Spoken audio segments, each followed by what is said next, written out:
une nouvelle vidéo. Donc, comme vous l'avez vu dans le titre, on va résoudre cette énigme de meurtre ou de suspense. Enfin, pas suspense, d'enquête surtout. Et on se rejoint tout de suite après.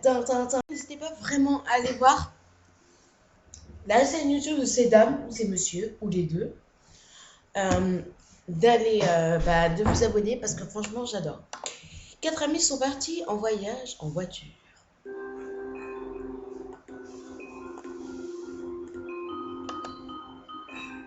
Il a plu toute la journée. Ils sont entrés dans un long tunnel. Il faisait très sombre à l'intérieur. Quand la voiture a quitté le tunnel, Maggie était morte.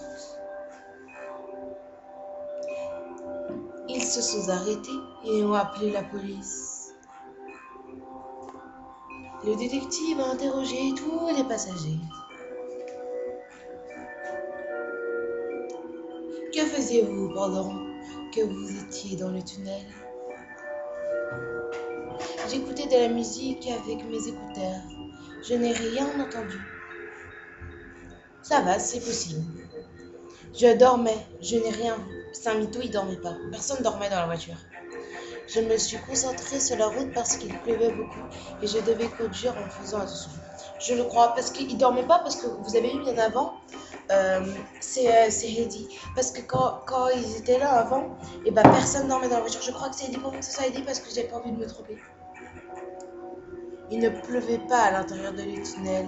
Ah, je me suis trompée, c'est Rudy. Qui a des enfants? Pas moi.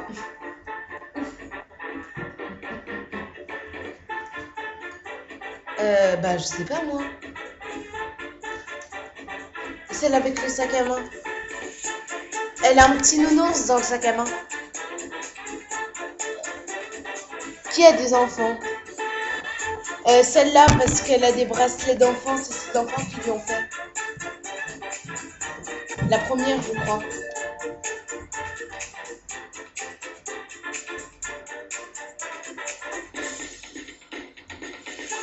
Ah non, c'était même pas une fleur, c'était un chewing-gum. C'est celui du milieu, regardez comment il est pas propre. Bon, ça compte pour une énigme, parce que c'est très rapide.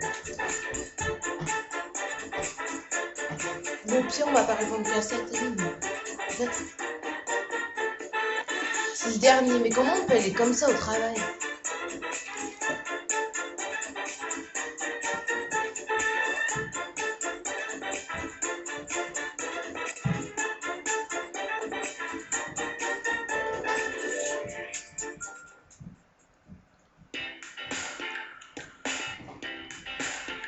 Ok. 2, 4, 9. Pendant 30 secondes, ok. Elle a un cœur, ok. Et observez bien les gens.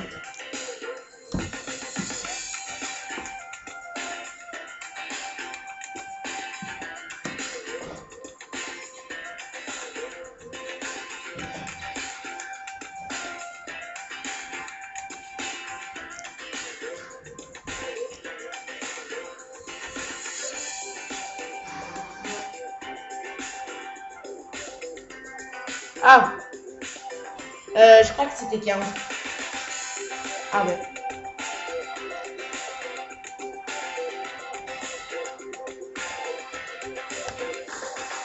Jade et Nancy sont mariés depuis 5 ans. Ils ont un fils, petit Sam.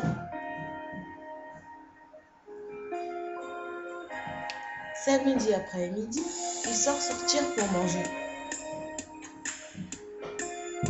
Ils ont laissé Sam à la maison. Quand ils sont rentrés le soir,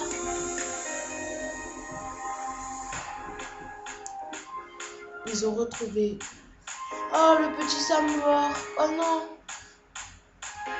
À la maison, il n'y avait que la babysitter, la bonne et le cuisinier. Et la cuisinière. C'était en train de repasser l'uniforme pour aller à l'école demain. C'est pas son rôle, c'est elle qui l'a tué. C'était en train de nettoyer la maison.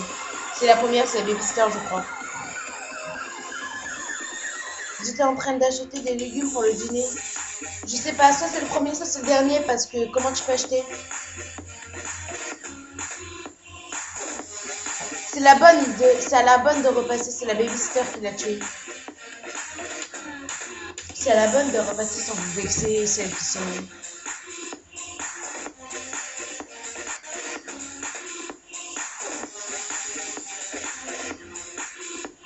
Bah voilà, j'avais raison, parce que c'est pas à la bonne, c'est à la bonne de faire ça. Mais le jour suivant, il est dimanche. Ah, bon bah j'avais un peu raison. Où est son aimant? Quel aimant? Ah, amant.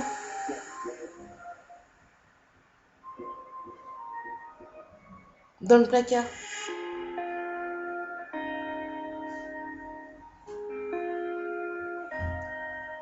On voit son caleçon.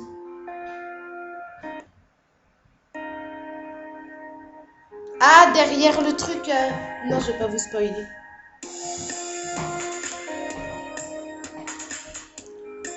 Cherchez bien les gens. On va sortir.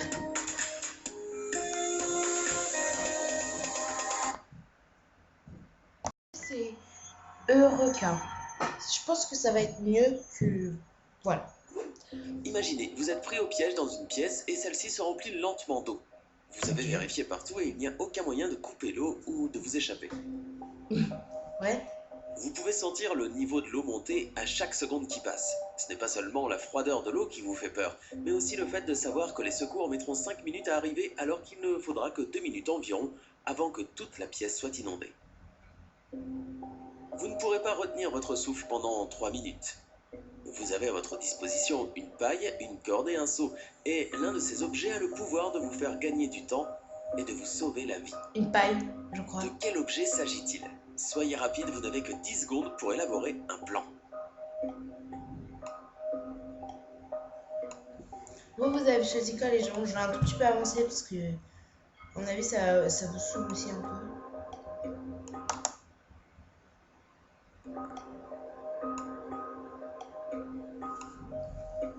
Une page, quoi?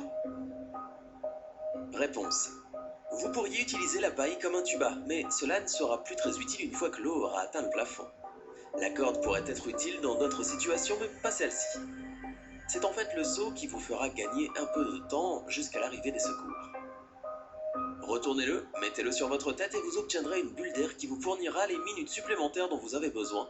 Ah oui, c'est un télo, ça. Vous voilà à nouveau confronté à un problème, mais cette fois, c'est Dame Nature qui vous cherche. Vous conduisez tranquillement et vous vous arrêtez pour vous soulager dans un champ au bord de la route. Le temps devient alors sombre et orageux et une tornade touche subitement le sol près de vous. Il n'y a pas d'abri. Comment allez-vous sortir de cette situation? Peut-être pourriez-vous grimper à un arbre et vous mettre à l'abri sous les branches. Peut-être que vous feriez mieux de trouver un fossé dans le champ et vous y rouler en boule. Ou sinon, vous précipitez dans votre voiture et espérez y arriver avant la tornade. Je pense que il c'est vous le reste fossé. 10 secondes avant qu'elle ne vous entraîne. Donc en attendant les 10 secondes, vous pouvez réfléchir entre les 3 fossés, voiture ou arbre. Comment comptez-vous y rester accroché pendant la tornade? Courir jusqu'à votre voiture est trop risqué, et même si vous y arrivez, la tornade pourra toujours vous rattraper et vous emporter avec votre voiture. Votre meilleure option est de vous installer dans le fossé et de vous faire le plus petit possible. Voilà. Si la tornade passe au-dessus de vous, elle ne pourra pas vous soulever de votre cachette. Imaginez, vous êtes aveugle, malade et vous n'avez personne pour vous aider. Pour rester en vie, vous devez prendre 2 comprimés par jour, un bleu et un rouge. Les pilules ont la même forme, la même odeur et le même goût, et il n'y a donc aucun moyen de les distinguer. Le médecin met toujours les pilules dans un pilulier pour vous, mais un jour vous glissez et laissez tomber la boîte et vous mélangez par erreur les 2 jours. Oh non, vous devez absolument prendre les médicaments aujourd'hui, mais vous ne verrez pas le médecin avant demain. Comment allez-vous déterminer les pilules que vous devez prendre? À cause de la taille, peut-être? Je sais pas. La taille? Je sais pas. On attend 10 secondes, réfléchissez bien. Réponse. La seule façon de le faire est de casser les 4 comprimés en 2, puis de mettre la moitié de chaque en 2 piles séparées. À la fin, vous aurez 2 piles contenant 4 moitiés, ce qui vous assure de prendre la bonne dose. Oui, mais s'il n'y en a pas 4? Oh non, vous êtes coincé dans une pièce et elle est en feu. Comment faites-vous pour toujours vous mettre dans des situations pareilles? Le feu brûle et il se propage entre vous et la porte, et il n'y a pas d'autre sortie pour échapper à cet enfer. Les pompiers sont en route, mais vous devez trouver un moyen de rester en sécurité jusqu'à leur arrivée. Vous considérez vos choix. Vous pouvez vous mettre au sol et rester aussi bas que possible, ou vous pouvez vous tenir debout sur une chaise pour vous approcher du plafond. Vous pouvez vous déshabiller pour rester au frais et éventuellement effrayer les pompiers, ou vous cacher sous un bureau. Que choisirez-vous? Se loger au sol parce que la fumée, ça va monter et ça va aller d'abord vers le plafond. Moi, après, je pense que c'est ça. Après, vous n'êtes pas obligé d'avoir le même opinion que moi, les gens. 3, 2, 1. Réponse. Tout d'abord, se mettre debout sur une chaise est une idée très mauvaise. La fumée et la chaleur s'élèvent et ne vous laisserez aucune chance de survie. Enlever vos vêtements exposera votre peau à la chaleur, ce qui n'est pas la meilleure solution. Et se mettre sous un bureau ne vous aidera pas vraiment. Votre seul choix est de vous placer aussi bas que possible pour ne pas étouffer sous l'effet de la fumée et attendre que les secours arrivent. Vous n'avez vraiment pas de chance car c'est maintenant un professeur diabolique qui vous kidnappe. Heureusement, le professeur est de bonne humeur et vous donne une occasion de vous libérer. Ne la gâchez pas. Il vous donne le choix entre 3 portes, 2 mènent à la liberté, l'autre à la mort et vous ne pouvez poser qu'une question à laquelle il répondra par oui ou par non. Le professeur diabolique répondra honnêtement à la question si vous pointez une porte liberté, mais risque de mentir si vous vous dirigez vers la porte de la mort. Quelle va être votre question? Vous feriez mieux de décider rapidement. Le professeur diabolique n'est pas connu pour être patient.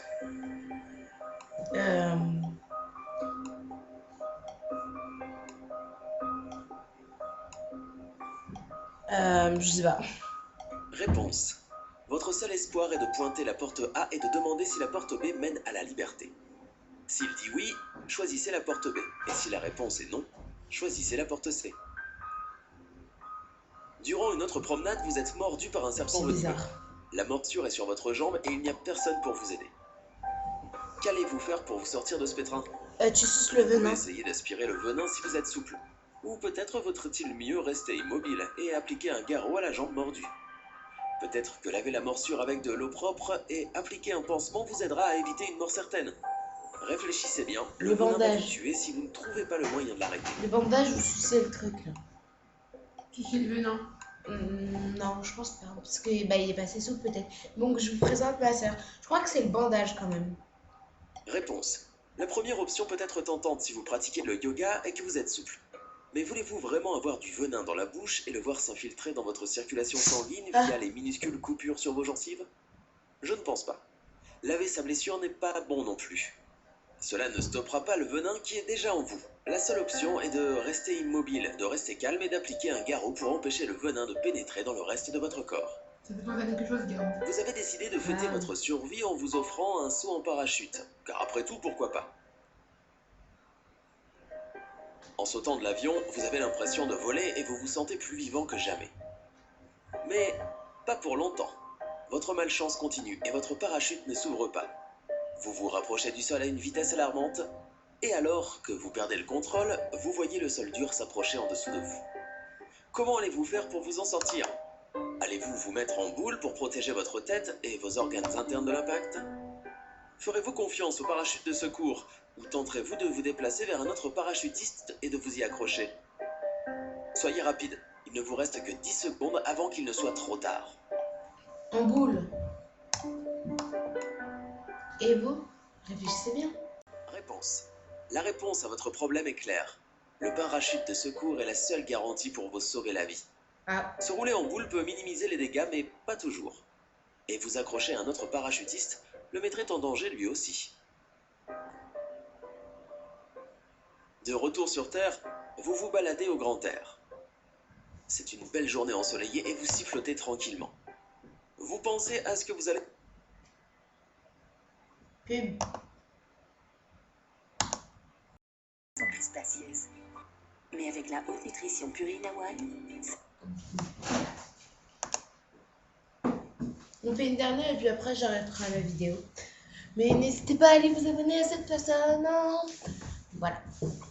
Ah merde, j'ai une pouce. Pourquoi ça fait ça? On a déjà fait quand même un beau chemin. Durant une autre promenade, vous êtes mordu par un serpent venimeux. La morsure est sur votre jambe et il n'y a personne pour vous aider. Qu'allez-vous faire pour vous sortir de retour au camping? Vous êtes tellement perdu dans vos pensées que vous ne remarquez pas l'énorme ours brun qui se tient à quelques mètres de vous. Une vague de panique s'abat sur vous tandis que l'ours vous regarde dans les yeux et grogne. Que ferez-vous pour échapper à ces pattes mortelles? Devriez-vous rester debout et essayer de l'effrayer? Essayez de faire ami-ami? Ou bien vous enfuir aussi vite que vous le pouvez? Ou vous laisser tomber au sol et faire le mort? Faire le mort. L'ours s'approche. Prenez votre décision. Moi, j'irais faire le mort.